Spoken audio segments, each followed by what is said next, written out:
This is Tracy, and today I'm going to be doing a video talking about underplayed EDH cards. These are cards that I notice in playgroups that I've been with that I haven't really seen maybe like a lot of these cards. Like maybe some of these are used in like some of your groups, but some of these cards maybe you've never heard of before, or maybe you're like, oh, I've heard of that card, but I don't really see people running it. Do people run this card? I run basically, I think I run every single card that I'm going to be talking about. Yeah, in at least one of my EDH decks. And here is why. The first card I want to talk about I mentioned recently. I can't remember for the life of me what video I mentioned it, but it is Kessig Cagebreakers. This is one of my ultimate win conditions in my Tasker EDH deck because it's just really freaking good. Like this with Swiftfoot Boots is incredible. Like if you're running any sort of like graveyard strategy, this card is incredible because you basically just Kessig Cagebreakers, and then even if you have like 5 creatures in your graveyard, you get like the wolves, but like they don't disappear at the end of combat, which is awesome. So that's like 10 damage. And then when you swing with Kessig Cagebreakers, that's an additional 3 damage. I'm in love with this card. The only issue with this card is I wish it was legendary because I would totally run this as my EDH commander. But Kessig Cagebreakers totally has my heart. Really incredible for, you know, decks where you want cards in your graveyard. So I love this card. Okay, the next card I want to talk to you guys about is Fires of Yaviyama. I can't even tell you guys how many times I'm like playing a game of EDH and I'm like, you know what would be awesome is if I had haste. I run this in 2 of my decks. I run this in Omnath and Ladies because let me tell you something. I think I run it in Ladies. That sounds right. I feel like I do. Because just like so many times I'm like, oh my god, I have all these really sweet creatures, but it'd be better if I had haste and if I could attack with them immediately. This is like a yes, immediately you need to run this card if you're building an Omnath deck because it is just bomb.com. Like it is so crazy. Like having those 5/5s, you know, because if someone board ups you the next turn, you still get like the trigger when they die, so you still get to like bolt something, but like honestly it's just really sweet when you have haste and you could just swing in with like, you know, you make like 3 dudes and that's like 15 damage you swing with, like, oh. Or just if you're not playing Omnath, if you know any type of deck where you can run this color scheme, it's just great. And you can sack it, by the way, too. If say someone is like exiling the board, you can sack it and say you can bring it back with something else, and then some creature gets +2/+2, which probably sometimes could be relevant. Maybe you need those extra points of damage on your EDH commander, who knows. But this card is super sweet and I like it a lot. This card I want to talk to you guys about is Beseech the Queen. This is one of like my all-time favorite tutors. So you could pay like 2 life, technically 6, or 3 black mana, and then it's a sorcery. You search your library for a oh, I'm sorry, not 2 life. I'm sorry, it's 2 colorless mana. I'm sorry. And then you search your library for a card with converted mana cost less than or equal to the number of lands you control. You reveal it and you put it into your hand. So I understand that there are a lot of other tutors that are mana-wise cheaper, and you can also play them like, if you want to play this on turn like 3, for example, but you want to get like a 6-drop, like, you know, and you only have 3 lands, like, yeah, okay, there are other tutors. But what I really like about this card is, it's definitely much cheaper, like, cost-wise, because, like, some people, like, you know, don't want to spend, like, money on Demonic Tutor or Vampiric Tutor or, like, those other more expensive tutors. So this is definitely a cheaper alternative. I have this in my Ladies deck, and I really enjoy it. I've played with this card in another deck, I feel like, before, but it's a really solid tutor. Yeah, I like it.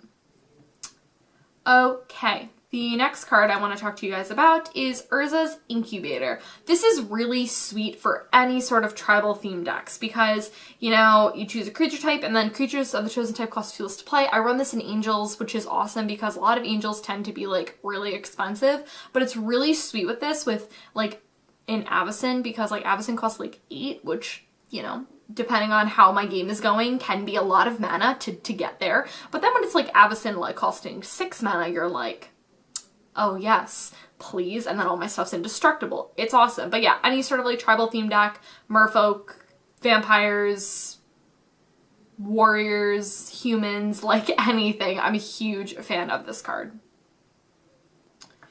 Okay, and also I like that it's an artifact too, so you can put it in like anything, which is great. Okay, here is a totally, like, I would say, honestly, a controversial card, because I feel like people don't like this card. And that is In Garruk's Wake. Which, by the way, I'm pretty sure it's Garruk and not Garruk. Let me know if you know things about pronunciation. But, anyways, I really love this card because I can't tell you how many times I'm, like, playing a game and I'm like, you know what would be sweet is if I could blow up my opponent's board, but not my own. Yeah, but a lot of board wipes say, you know, you blow up the entire board. That's why I really love Garruk's Wake. Yes, it's like 9 mana, but like I don't care. Also, it says Planeswalkers, and if you're playing against like Super Friends, this is a really good card. It's also like 75 cents, so you kind of can't beat that. And it's a really solid board wipe. Really good if you're playing against Super Friends and you don't know how to deal with their Planeswalkers. Definitely a good, cheap alternative. Yes, it's 9 mana, but you're playing EDH and you probably should be ramping with stuff, so yeah. Okay, the next card, this is really one of my all-time favorite cards. I run this in Tassiger, and that is Temporal Trespass. Oh my god, guys, I can't even tell you how many times, like, I play this in, like, Cassie Cagebreakers and, like, win the next turn. Or win that turn, I should say. Or technically the next turn because I take an extra turn. It is super useful. You look at this card and you say, it's a lot of mana to take an extra turn. However, if you're doing anything with, like, graveyard where you want to delve stuff away, you don't want certain cards in your graveyard, this is really fantastic. Honestly, sometimes I just like hard cast this baby. Like sometimes I really just pay, how much is it? 8, 9, 10, 11. Sometimes I really just pay 11 mana because I need to take an extra turn to like kill my opponent with my Cassie Cagebreakers and all those tokens. Like it is seriously so satisfying. This is a very inexpensive card, but definitely a really sweet one. If you're like wanting to throw something like jank but flavorful in, you know, oh, I love this card. Also in foil, it's beautiful. Okay, the next card is Deadbridge Chant, and let me tell you something. In my Tassiger EDH deck, I've said this before, but I have a ton of tutors in that deck, and I sometimes, when I say sometimes, I mean all the time, never know what I want to get, because I'm like, there's so many, like, possibilities, like, what card do I want to get? And sometimes if I'm like, well, I don't need to, like, kill the board, I'm not really worried about that, so I don't need to get, like, a board wipe, there's no, like, super threatening things on the board, like, what do I want to get? And then I'm like, I guess I'll just get Deadbridge Chant because, like, yes, it's 6 mana, but, like, it mills you 10, which is, like, amazing. Because even if they remove the enchantment the next turn, so you can't get your, you know, any of your cards back, like, you've just milled 10 cards, which is, like, really huge in, like, graveyard themed decks, because look at that with your EDH deck, that's, like, a 10th of your deck, which is really great if you want cards in your graveyard. And then, you know, at the beginning of your upkeep, you choose a card at random. If it's a creature, you put it on the battlefield. And even if it's not a creature, guys, you get it back to your hand. This is like an Eternal Witness, like, every single turn. It is so good. You know what, also, too? There's that other card that's, like, you gain an additional upkeep. That would totally work with this. I think that card's white, though, so it'd only work if you're doing, like, an Abzan-themed deck. But, like, Abzan graveyard stuff, that sounds sweet. Oh, my god. Then you can put, like, Lingering Souls. Oh, that sounds sweet. Anyways, this is a really sweet card. Like I said, when I don't really know what to get, I'm like, Deadbridge Chant, why not? Okay, the next card that I want to talk about is kind of a funny one, and I think a lot of people don't like this card, but that is Worldslayer. And I have to totally admit, when someone Worldslayers me, it is not a great day. When I Worldslayer someone, however, it is thebomb.com. It is so sweet. Here's the deal, is you look at this card and you say, well, like, it blows up all permanents, but, like, let me tell you, if you're running, like, an indestructible commander, or, like, an indestructible, like, deck, or, like, whatever it is you're doing, it's, like, really amazing. I run this in Avacyn, and yes, it's kind of like a mean card, but it's not like I avidly, like, play that deck, and I'm like, I'm gonna Worldslayer every single time. Like, some people's playgroup, you know, they just do things like that, but, like, not... No, that's not how I roll. That's not how I do things. But this is kind of just like a last case scenario, or it's like I happen to draw it and I'm like, sweet, I have Avacyn, like Worldslayer, you know, and it's you know, it's cool. But yeah, it's definitely a mean card, but I think it's a really underrated card. Like, I think people can, if you're building a deck around like indestructible type of things, I think you should totally throw Worldslayer in here because it's just a really sweet card and it's very inexpensive cost-wise. It is a little bit of mana to equip and play, but honestly it's colorless, so I always feel like when you have like a card like this, like yes, it's a lot of mana, but like you don't need to equip it like the same turn, and you're playing this in EDH, so you're probably generating a lot of mana from like mana dorks and things like that, and it's colorless, so you can play with it with anything, you know, with your like Soul Ring and like, you know, dorks and things like that.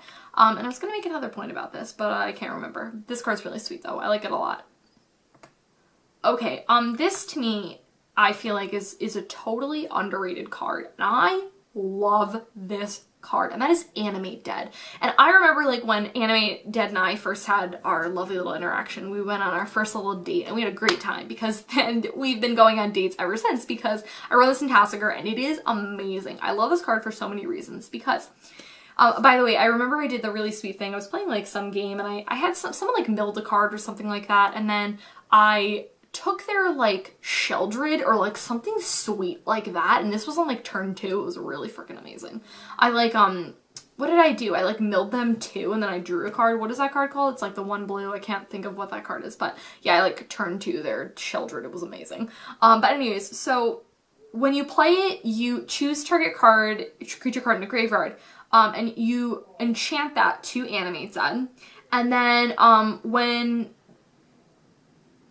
it dies, the wording of the one that I'm showing is like super confusing because it's the old text and, you know, it's messy and things like that. But if Animate Dead leaves the battlefield, you know, the creature dies, which just makes sense. And then the creature gets -1/-0. But like, guys, this is just incredible because like, say you have like a 7 mana creature that like, say, you know, typical things that you bring back in your graveyard, you would have to like bring that card back. So you'd have to like pay a card, like let's just say like Eternal Witness.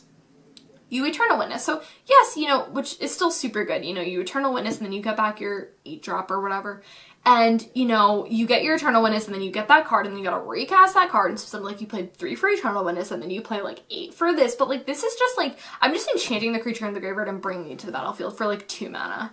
Which is so good. And yes, it gets like -1/-0, but like you don't even care because like for 2 mana you just brought something back. Card is incredible. Amazing. Love it. And the last card I want to talk about, which I think is kind of a whimsical card to be like leaving this video off with, and that is Unexpected Results. And I think this card is super funny, and I don't think it, like, I understand why people like think there are better cards or like want to put like a solid, you know, kill spell or something in this place, but like I really like this card. I have it in Tasigur and I just can't bear to like part with it because it's just so sweet. Like it's really good in decks where like you have a lot of like really big expensive stuff and you're just like, again, sometimes you lose and sometimes you just get like, you know, a 1 mana creature and it happens, but sometimes you just get like a really great thing, you know? A lot of times like what I'll do is I'll like be playing this and I'm like, you know, like, there's nothing, I don't even remember what I was just gonna say. I, like, totally lost my train of thought there, but, I really like this card. It's super fun. And, you know, I always make the joke, that was unexpected. So, nerds. Okay, anyways, that is it. That is it for underplayed EDH cards. I would really like to know what cards you think are very underplayed or underrated or whatever I'm calling this video. Let me know in the comments, and I'll see you guys in my next video next week on Tuesday.